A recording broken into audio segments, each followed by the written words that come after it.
பயப்படக்கூடாது. ரொம்ப நிறையாவும் சொல்ல வேணாம். 2 விஷயம் நீட்டாக சொன்னால் நான் ஆரம்பிச்சிடறாங்க. அனைவருக்கும் வணக்கம். துரோணா அகாடமி நான் உங்கள் அருள். கிருஷ்ணோபா கடந்து உங்கள் கிருஷ்ணன். சாய்ஸ்லேருந்து உங்கள் முத்து கணேஷ். கிருஷ்ணோபா கடந்து நான் உங்கள் ராஜுங்க. அனைவருக்கும் வணக்கம். துரோணா அகாடமி நான் உங்கள் ராம்குமார். ஓகே, இன்றைக்கி வீடியோ பதிவில் என்ன பார்க்க போகிறோம் அப்படின்னு பார்த்தீங்கன்னா, நாங்கள் எல்லோரும் ஒரு விஷயத்துக்காக ஒரு இடத்துல வந்திருந்தோம். ஸோ அதனால் இங்கேருந்து ஒரு யூஸ்ஃபுல்லாக ஒரு வீடியோ பதிவு போடலாம் அப்படிங்கிறதுக்காக. ஸோ நீங்கள் ரொம்ப பாலிட்டியில் வந்து பார்த்தீங்கன்னா ஒன்று ஆர்டிக்கல், இன்னொன்று வந்து பார்த்தீங்கன்னா சட்ட திருத்தம். ஸோ இதுதான் வந்து எல்லாருமே ரொம்ப கஷ்டம்னு நீங்கள் வந்து நினச்சிட்டு இருப்பீங்க. இப்போ புத்தகத்தில் இருக்கக்கூடிய சட்ட திருத்தம் ஓரளவு எல்லாமே நீங்கள் படிச்சிருப்பீங்க. புத்தகம் இல்லாத ஒரு சில சட்ட திருத்தங்கள் நீங்கள் தெரிஞ்சுக்கிறதுக்கு இந்த வீடியோ பதிவு கண்டிப்பாக யூஸ்ஃபுல்லாக இருக்கும். இந்த வீடியோ பதிவு மூலமாக மினிமம் வந்து பார்த்தீங்கன்னா ஒரு 10 சட்ட திருத்தம் நீங்கள் தெரிஞ்சுப்பீங்க. ஸோ நோட் எடுத்து கையில் எடுத்து வச்சுங்க. ஃபஸ்ட்டு வீடியோ பதிவு ஃபுல்லாக பார்த்துருங்க. அதுக்கப்புறம் நோட் எடுத்துகிட்டு நீங்கள் என்ன பண்ணுங்கள், நீங்கள் நோட் பண்ணி வச்சுங்க. இது 10மே யூனிக்காக இருக்கக்கூடிய சட்ட திருத்தம் தான். உங்களுக்கு டீட்டெயிலாக நாங்கள் வந்து சொல்லுவோம். ஆளாளுக்கு 2 நாங்கள் வந்து சொல்லுவோம். ஓகேங்களா? முடிஞ்ச வரைக்கும் ஷார்ட்கட் தேவைப்படுறவங்க ஷார்ட்கட் சொல்லுவாங்க. ஒரு சிலர் கான்செப்டாகவே சொல்லி புரிய வச்சுருவாங்க. ஓகேங்களா? ஸோ இதில் ஃபஸ்ட்டு யாருன்னா ராம் ஸ்டார்ட் பண்ணுவாங்க. நம்ம வந்து ஃபஸ்ட்டு பார்ப்போம். 33வது சட்ட திருத்தம் 1974. ஓகேங்களா? அந்த சட்ட திருத்தம் என்ன சொல்லுதுன்னா, நாடாளுமன்ற உறுப்பினரும் மாநில சட்டமன்ற உறுப்பினர் தன்னுடைய பதவி விலகல் கடிதத்தை வந்து சபாநாயகரான கொடுக்கணும். ஓகேங்களா? சபாநாயகர் அனுமதி கொடுத்தா மட்டும்தான் இவங்க 2 பேரும் என்ன பண்ண முடியும், பதவி விலக முடியும். ஓகே, இதுதான் 33வது சட்ட திருத்தம் 1974 சொல்லுதுங்க. ஓகேங்களா? இப்போ வந்து இன்னைக்கு வந்து இந்தியா பங்களாதேஷ் மேட்ச். என்னடா அது திடீர்னு மேட்சை பற்றி சொல்கிறேன்னு நினைக்காதீங்க. 100வது இன்னிங்ஸ். நான் சொல்கிற சட்ட திருத்தம் 100வது சட்ட திருத்தம். அதாவது இந்தியாவுக்கும் வங்காளதேசத்துக்கும் இடையிலே உண்டான நில எல்லை, அதற்குண்டான சட்ட திருத்தம் தான் 100வது சட்ட திருத்தம். இது பார்த்தீங்கன்னா 2014. ஞாபகம் வச்சுக்கோங்க. சூப்பர். அடுத்து வந்து பார்த்தீங்கன்னா டெல்லியை பற்றி 2 சார் நான் மறந்துடுவேன். அப்புறம் நான் ரொம்ப கஷ்டப்பட்டு பணம் நீங்கள் மறந்து முடிக்க ஸ்டூடெண்ட் மறக்காம. ஐயோ ஒரு நிமிஷம். டெல்லியை பற்றி 2 ஐயோ டெல்லியை பற்றி 2 சொல்ல போகிறோம். என்னன்னு பார்த்தீங்கன்னா 1969 வந்து பார்த்தீங்கன்னா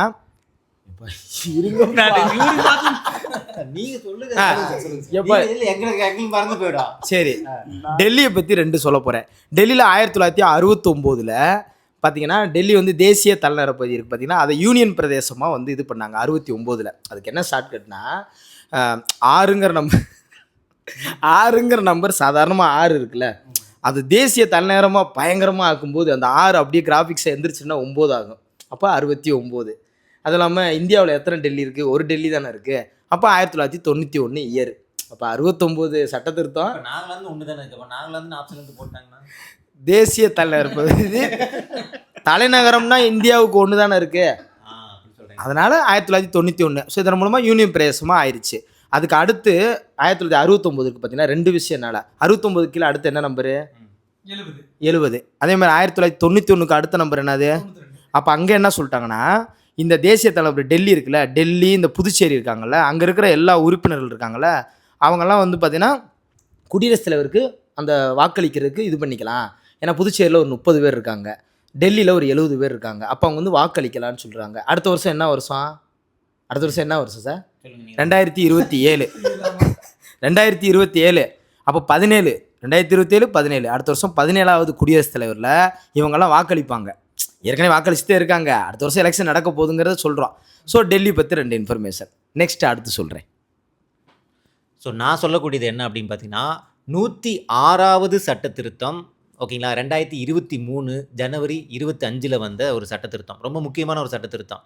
ஏன்னா நான் வந்து ஒரே ஒரு அமெண்ட்மெண்ட் தான் சொல்ல போகிறேன். ஏன்னா இதுக்குள்ள தகவல் நிறையா இருக்கிறதுனால. ஓகேங்களா? இது என்ன சொல்லுதுன்னா, பெண்களுக்கு 33% இடஒதுக்கீடு. நம்ம கேள்விப்பட்டிருப்போம் இல்லையா, 3ல் 1 பங்கு 33% இடஒதுக்கீடு. எங்கன்னா சென்ட்ரல் பொறுத்த வரைக்கும் பார்லிமெண்ட்டில் மக்களவை உறுப்பினர்கள் இருக்காங்க பார்த்தீங்களா, அவங்களில் 3ல் 1 பங்கு பெண்களுக்கு இடஒதுக்கீடு கொடுக்கணும்.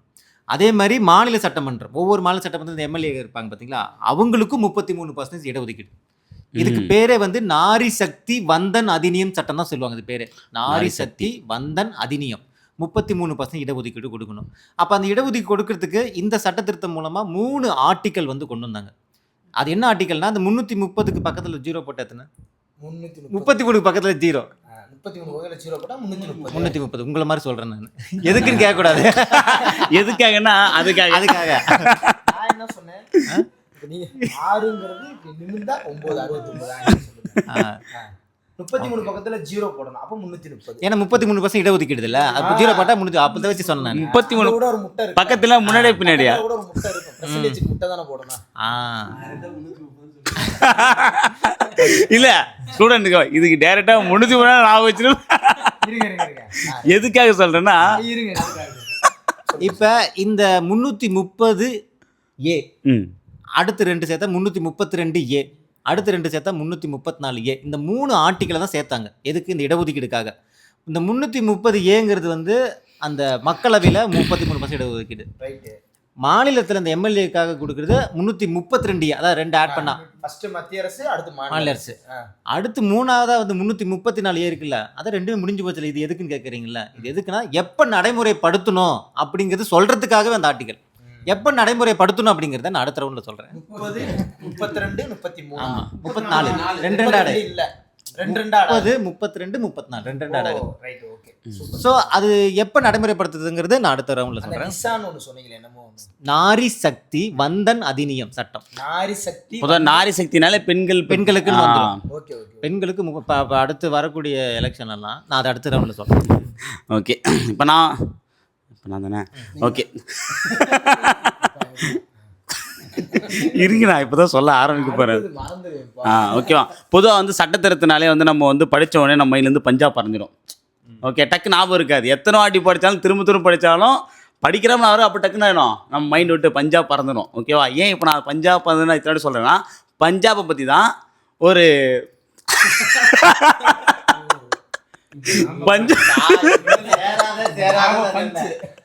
சாய்ஸ் பக்கம் சாஞ்சனா அதுதான்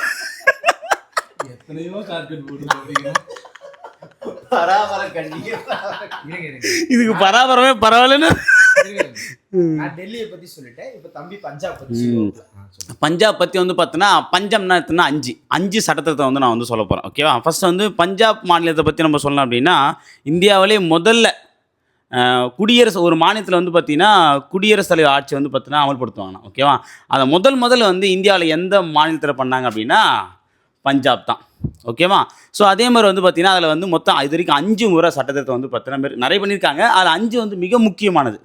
ஓகேவா. பொதுவாக வந்து ஒரு மாநிலத்தை அவசர சட்டம் அப்படின்னா 6 மாதம் செல்லுபடி ஆகும்.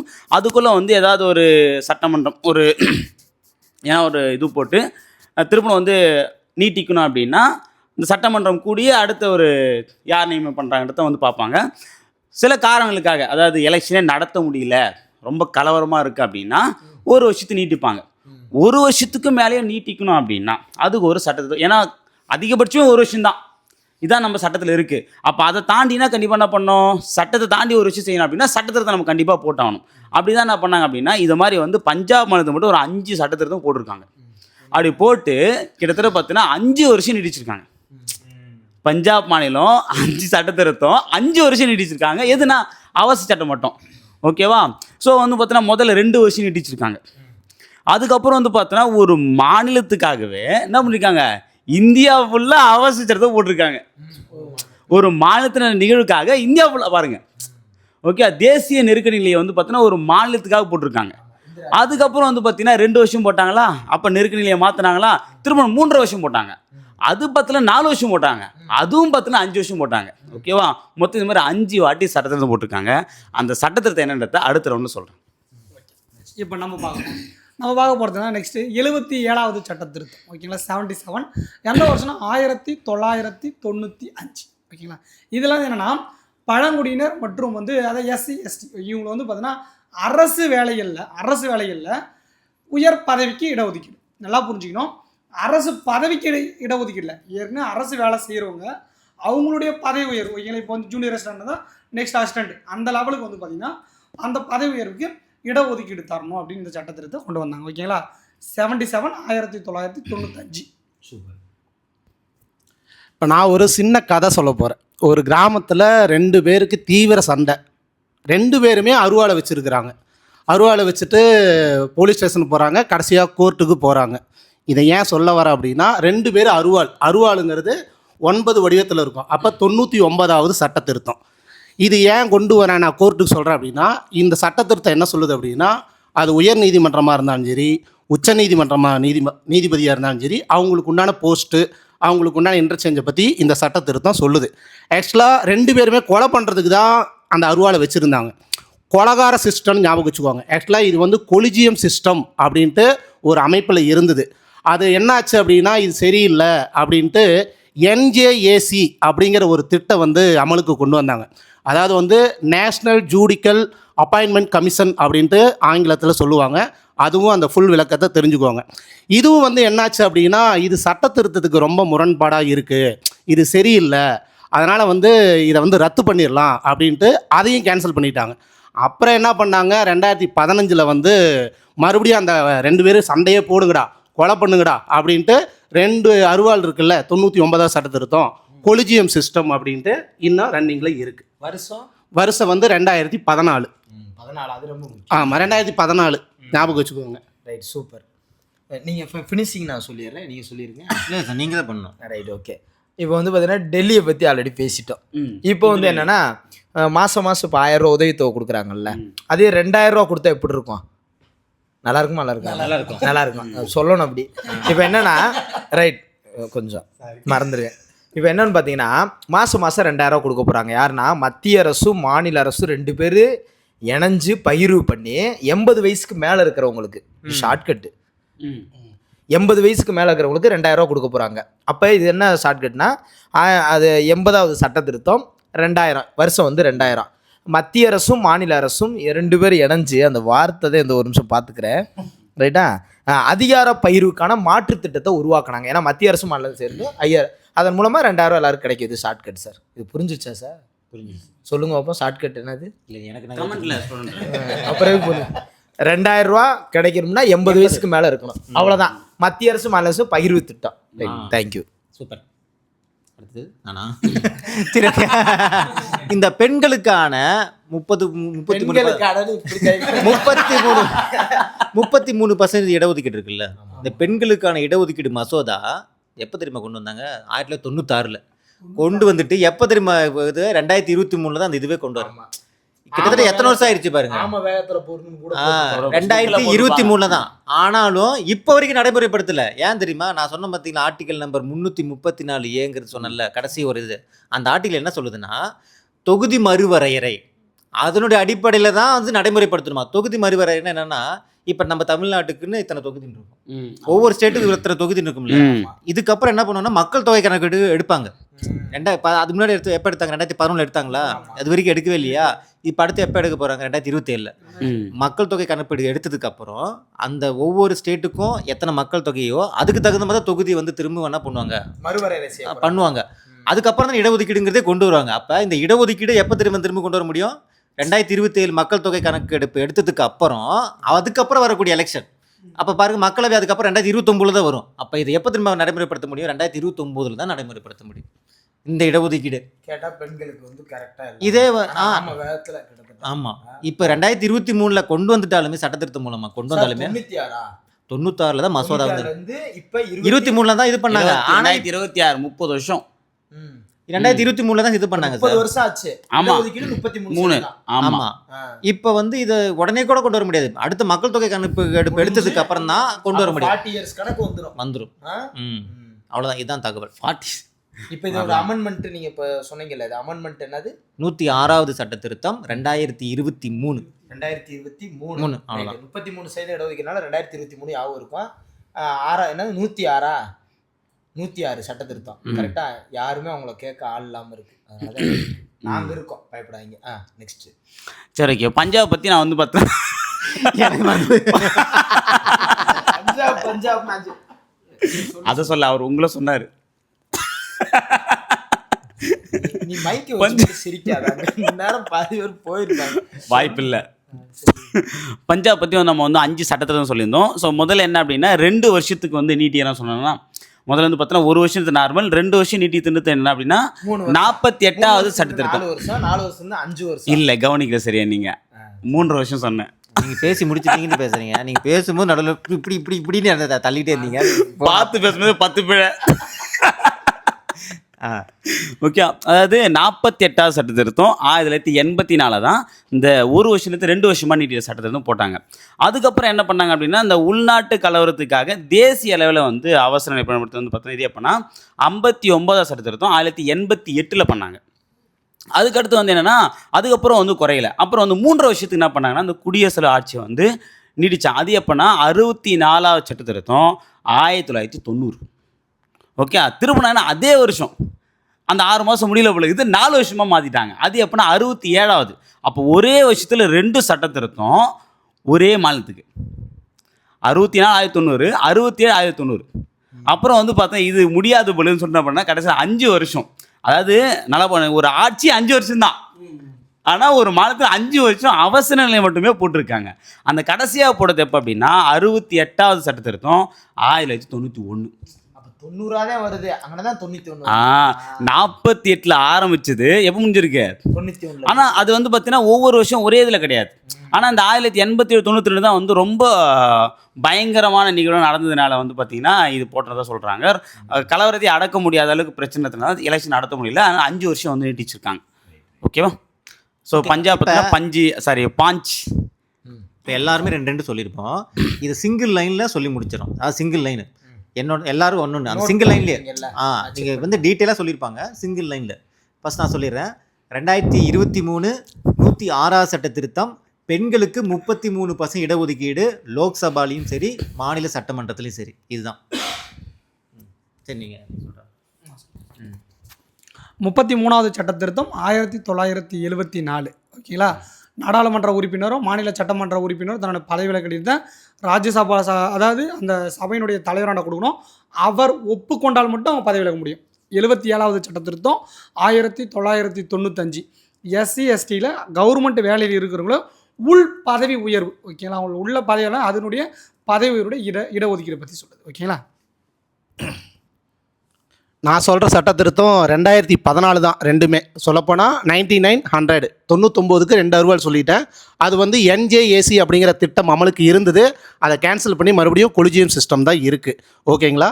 அடுத்தது 100 இந்தியா பங்களாதேஷ் நில எல்லை, அதுக்கு உண்டான சட்ட திருத்தம் தான் 100வது சட்ட திருத்தம். இருந்தாலும் அடுத்தது ஒன்று சொல்லிடுறேன். 101 ஒரு பொருளை வாங்கணும் அப்படின்னா நாம் டேக்ஸ் கட்டுவோம். அதுக்கு வந்து ஒரு சட்ட திருத்தம் கொண்டு வந்தாங்க. அதுதான் 101வது சட்ட திருத்தம். இது மட்டும் 2016 ஜிஎஸ்டி, அதாவது வந்து goods and services tax, sales tax கிடையாது, சர்வீசஸ் டேக்ஸ். அதுவும் தெரிஞ்சுக்கோங்க. ரைட். நான் வந்து சொன்னது பார்த்தீங்கன்னா டெல்லி சம்மந்தமாக சொல்லியிருந்தோம். 69வது சட்ட திருத்தம் 1991. ஏன்னா டெல்லி தேசிய தலைமுறை யூனியன் பிரதேசமாக மாற்றினாங்க. அது 91. அடுத்த வருஷம் அப்படியே 92ல் 70வது சட்ட திருத்தத்தில் அது வந்து பார்த்திங்கன்னா வாக்களிக்கலாம். புதுச்சேரியும் டெல்லியும் வந்து பார்த்திங்கன்னா குடியரசுல வாக்களிக்கிறதுக்காக. ஏன்னா சிங்கிள் லைன் தான். அது ஒரு 70, அது ஒரு 30, மொத்தம் 100 ஓட்டு. அதுக்கப்புறம் 80வது சட்ட திருத்தம் 2000 வருஷம் மத்திய அரசும் மாநில அரசும் பகிர்வு மாற்று திட்டம். இது 2 தான் சொன்னேன். Right, thank you. நான் வந்து மொத்தம் 5 சட்டத்தை சொன்னேன். பஞ்சாப் மாநிலத்தை பற்றி, பஞ்சாப் மாநிலத்துடைய அவசர நிலையை பற்றி தான் வந்து சொல்லியிருப்போம். 48வது சட்ட திருத்தம் 1984, 48 திருப்பட்டினா 84. ஓகேவா? இது வந்து என்ன அப்படின்னா அவசர நிலை 2 ஆண்டு பஞ்சாப்பில் வந்து நீட்டிச்சாங்க. அதுக்கு அடுத்து வந்து பார்த்திங்கன்னா 1988 59வது சட்ட திருத்தம். இது என்ன ஆச்சு அப்படின்னா ஒரு மாநிலத்தில் பஞ்சாப் மாநிலத்தில் ஏற்பட்ட அந்த அவசர நிலைக்காக இந்தியா முழுவதும் என்ன பண்ணாங்க அப்படின்னா அந்த நெருக்க நிலையை வந்து பார்த்தீங்கன்னா அதாவது அவசர நிலையை வந்து பார்த்தீங்கன்னா அறிவிச்சாங்க. ஓகே, கொண்டு வர நிபந்தனை ஏற்பட்டுச்சு. அதுக்கு அடுத்து வந்து பார்த்திங்கன்னா 64வது சட்ட திருத்தம் 1990. 2 வருஷம் சொன்ன பார்த்தீங்கன்னா 64 67 ரெண்டுமே வந்து 1990 தான். 64வது சட்டத்தை என்ன சொல்லுது அப்படின்னா 3 வருஷத்துக்கு குடியரசுத் தலைவர் வந்து பண்ணார். அதே வருஷம் 67வது சட்டத்தை என்ன சொல்லுதுன்னா 4 வருஷம். கடைசியாக அதுக்கு அடுத்த சட்டத்திருத்தமே ஓகேவா 68வது சட்ட திருத்தம் 1991 என்ன சொல்லுதுன்னா 5 வருஷம் வந்து போட்டாங்க. ஓகேவா? ஸோ இன்னொரு விஷயம் சொல்லிட்டேன்னா அதில் வந்து பார்த்தீங்கன்னா இப்போ நம்ம வந்து அவசர சட்டம் வந்து எல்லா மாநிலத்திலுமே வந்து கொண்டு வந்திருக்காங்க. ஆனால் அந்த 28 மாநிலம் இன்னும் 2 மாநிலத்தில் மட்டும் அவசர சட்டம் வரலண்ணா. என்ன பார்த்தீங்கன்னா ஒன்று சத்தீஸ்கர், இன்னொன்று தெலுங்கானா. இந்த 2 மாநிலத்தில் இது வரைக்கும் வந்து அவசர சட்டமே வந்து அதாவது அவசர நிலை பிரகடனமே படுத்தலை. அது குடியரசு ஆட்சியே வராத 2 மாநிலம்னா ஒன்று சத்தீஸ்கர், இன்னொன்று வந்து தெலுங்கானா. கடைசியாக தெலுங்கானா தான் பிரிச்சுருப்பாங்க. அதிக முறை பண்ணது நம்ம புக்கில் வந்து கேரளாவும் பஞ்சாபும் இருக்குது. ஆனால் இப்போ கரண்ட் டேட்டா படி வந்து உத்தரப்பிரதேசம் தான் 10 முறை வந்திருக்கு. பயங்கரம். அருளே சூப்பர். ஓகே. இப்போ தகவல் எல்லாமே ஓரளவு நீங்கள் டீட்டெயிலாக பார்த்துருப்பீங்கன்னு நினைக்கிறேன். ஸோ நீங்கள் இது வந்து நீங்கள் புத்தகத்தில் நம்ம 12th பாலிட்டியில் லாஸ்ட் பேஜ்லேயே வந்து நிறைய சட்டத்திருத்தம் வந்து கொடுத்துருப்பாங்க. 1லேருந்து அப் டு வந்து 101 வரைக்கும் கொடுத்துருப்பாங்க. இருந்தாலும் இதை நம்ம ஒருத்தர் சொல்லி நீங்கள் கேட்கும்போது அதான் சொல்கிறேன்ல, பார்க்குறத விட கேட்குறது வந்து ஈஸியாக நம்ம மைண்டில் பதியும். ஓகேங்களா? இப்போ நாங்கள் 5 பேர் சொல்லியிருக்கோம்ல, இந்த 5 பேர் சொன்னது வந்து எப்படி இருந்தாலும் உங்களுக்கு எக்ஸாம் பண்ணல, நீங்கள் ஒரு டைம் நீங்கள் கேட்டுட்டு நோட்டில் எழுதி வச்சு நீங்கள் ஒரு இடம் படித்து பாருங்கள், அப்படியே உங்களுக்கு ஞாபகத்துக்கு வந்துடும். ஸோ இது வந்து நாங்கள் ஒரு இடத்துல ஒரு மேரேஜுக்காக வந்தோம். வந்த இடத்துல ஓகே, இது ஒரு வீடியோவாக நம்ம போடலாம், பயனுள்ள வகையில் போடலாம், தெரியாத இன்ஃபர்மேஷன் தெரியப்படுத்தலாங்கிறதுக்காக போட்டோம். இதோடைய பயணம் வந்து பார்த்தீங்கன்னா மார்ச் மாதத்துலேயும் நாங்கள் ஒரு இடத்துல சந்திக்க போகிறோம். அப்போ வந்து ஒரு 4, 5 நாள் நாங்கள் வந்து அந்த சந்திக்கிற மாதிரி இருக்கும். அப்போ வந்து நிறைய கண்டென்ட் உங்களுக்கு பயனுள்ள வகையில் நிறைய போடுவோம். ஓகேங்களா? ஸோ இதோடைய ஃபீட்பேக் என்னங்கிறது கமெண்ட் செக்ஷனில் சொல்லுங்கள். எல்லாரும் நோட்டில் எழுதிட்டீங்களா அப்படிங்கிறதையும் கீழே கமெண்ட் செக்ஷனில் சொல்லுங்கள். யார் யாருக்கு எந்த அளவுக்கு வந்து நீங்கள் இது வந்து ஸ்ட்ராங்காக இருக்கீங்க அப்படிங்கிறத சொல்லுங்கள். இதோடைய தொடர்ச்சி அடுத்தடுத்து நம்ம வீடியோவாக கொடுப்போம். ஓகேங்களா? வேறு ஏதாவது? வேற ஒன்றும் இல்லை சார். அடுத்த வருஷம் குடியரசுத் தலைவர் எலெக்ஷனு 17வது. இது சொல்ல மறந்துட்டேன். அடுத்த வருஷம் குடியரசுத் தலைவர் எலெக்ஷன். அடுத்த வருஷம் நான் சொல்லிக்கிறேன். அடுத்த வருஷம் குடியரசுத் தலைவர் எலெக்ஷன் நடக்க போகுது. 2027 வருஷம் 17வது குடியரசுத் தலைவர். என்னன்னு நான் சொல்லுங்க. இல்லை, நான் ஒன்னே ஒன்றுதான். நான் பஞ்சாப் பற்றி பேசினேன். 5 வருஷம் அவச்சட்டம். இங்கிருந்து 5 பேரும் பஞ்சதந்திரத்தில் வர 5 பேர் மாதிரி 5 பேர் இருக்கோம். எப்படி நான் என்ன சொன்னா போதுமே. தேங்க்யூ. நன்றி, வணக்கம். Thank you to all. இல்லை சார், சொல்லிட்டேன். எல்லாருக்கும் ரொம்ப சந்தோஷம். நன்றி. நான் ஒன்றும் சொல்றேன். அடுத்தடுத்த வீடியோ பதிவில் சந்திப்போம். Thank you to all. தேங்க்யூ. நன்றி. இல்லை, நமக்கு அப்படி தேங்க்யூ.